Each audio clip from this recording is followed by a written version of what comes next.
So lesson number 2, get comfortable with ambiguity and risk. Okay, this goes back to that fact that you're first. You're the very first one that's going to go through this process. So that means there's no roadmap. Coach Kelly couldn't look to another program and say, well, how does that work? Is that really going to be okay? He had to take that leap of faith, that step out into the dark. He had to lead. He is the leader of kind of this set of innovations. So there is going to be some ambiguity. There's some risk. What if the punting thing didn't work for Kelly? What if sabermetrics didn't work for Billy Bean?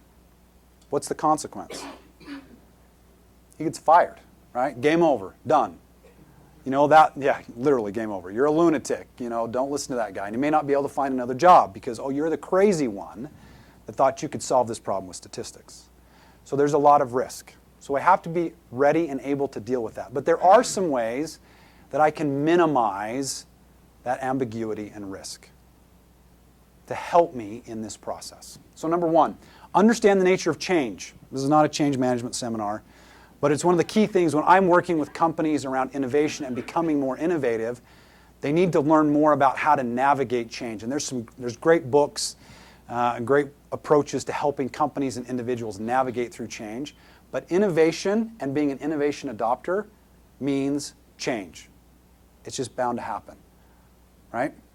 So if you think about if I'm not punting all the time, am I making some changes in how I practice? And how I defend and what I'm doing. Absolutely. There's going to be changes to the way we practice, call games, etc. Second, get more knowledge around the idea. So the David Romer study that you heard, the Cal Berkeley guy, that was not the only person that was talking about this no-punt philosophy. There were some others. Coach Kelly looked at everything. He tried to gather as much information as possible. Now the danger is I can have analysis paralysis, right? I can try to look at so much data to try to reduce my risk that somebody else has already gone ahead and done it. They've taken the risk and they've moved forward. So I can get more ideas. Don't get too hung up on this, but do a little extra homework. If you're a little worried about that, if, hey, I maybe need to sell this a little bit more internally, sometimes I can maybe get a little bit more data or understand and gain a little more technical knowledge around what's happening with that particular innovation to help with that. Number 3, do a pilot test. Okay? So if you're a bank or a credit union and you're wanting to do some new customer service kinds of things that look innovative and can help you perform better, maybe I just tried at a branch or two to give me a sense of, is this going to work? Rather than we're going to drop everything we're going to do and we're going to run out and do it immediately. Gives me kind of a small petri dish. It's kind of that scientific experiment. I can work out some of the ambiguity issues and I can start to measure and see, hey, is this going to work or not? And I can reduce some of the ambiguity and risk. So a pilot test is really good.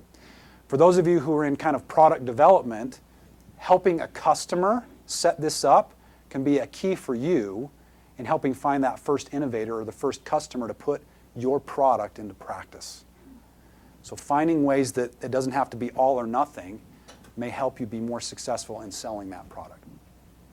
The last one is redefine success. So in the Moneyball example, as well as in the Pulaski, the Sports Academy, if I'm going for it on my own 5-yard line, what's that going to do to a defense? They're going to score probably, right? So if the numbers, if a defense hangs their hat on holding opponents to 0 points, what am I setting that defense up for? Failure. So Coach Kelly, they have a different way in which they measure success for their defense. They've set up some new metrics.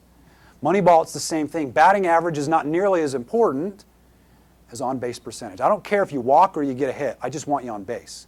So the batting average number was not nearly as critical success as some other statistics that they started to look at. So does success need to change in order for you and your organization to be more innovative or to help your customers be more innovative as you go forward?